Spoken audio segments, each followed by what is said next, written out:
What's up everybody?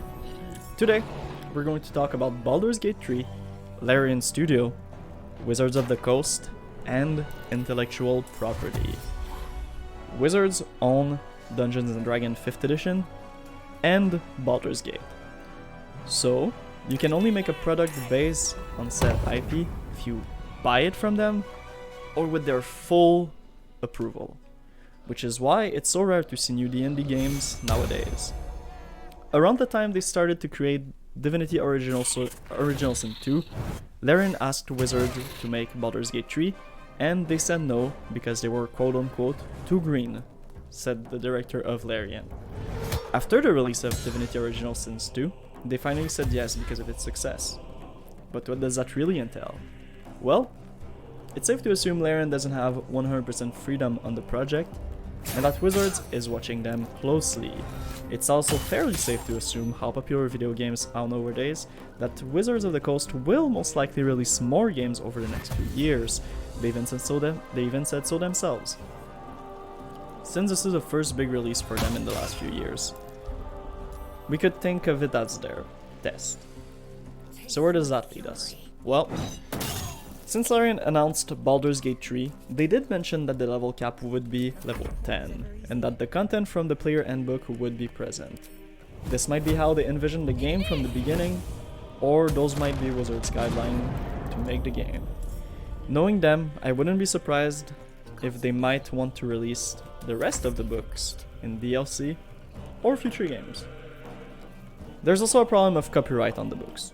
Since the subclasses and classes of D&D 5th edition span over many different books released by Wizard might only allow Larian access to some of those. This is, however, a much smaller concern, because they do own all of the books, so they could just lend whatever material to Larian they want, but I don't know how much Larian wants to push it.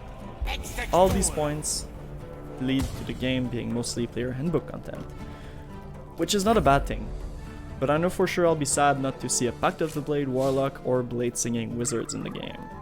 Many people really enjoyed those newer subclasses, and the Artificer class, which is not even in the Player Handbook.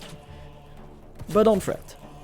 Larian has already implemented some homebrew stuff, with weapon arts, and the enemy AC and all of that.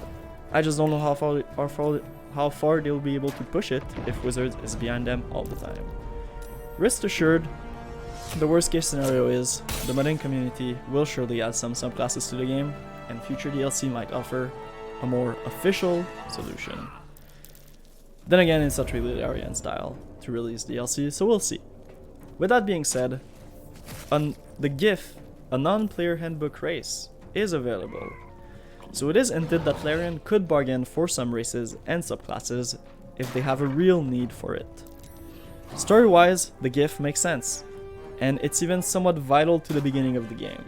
So we could have some pleasant surprises since the game takes place on the Sword Coast, where the book Sword Coast Adventure takes place. So who knows?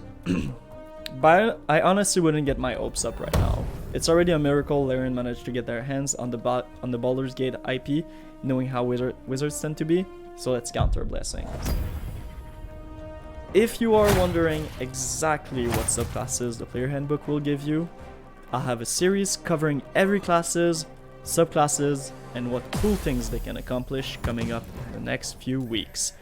So subscribe if you want to see that content. And if all of this IP and copyright talk is making you angry, and you're just wondering, why can't I have the perfect D&D game with all the content in the world?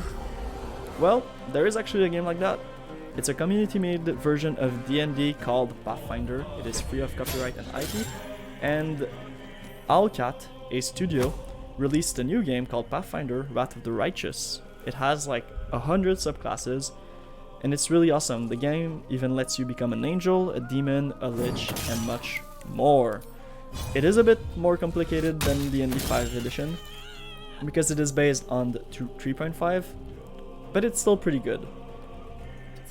If you don't want to invest on it before having a taste, I do have an ongoing series on that game on my channel, so feel free to check it out. With all that being said, I'll see you guys next time. Stay safe.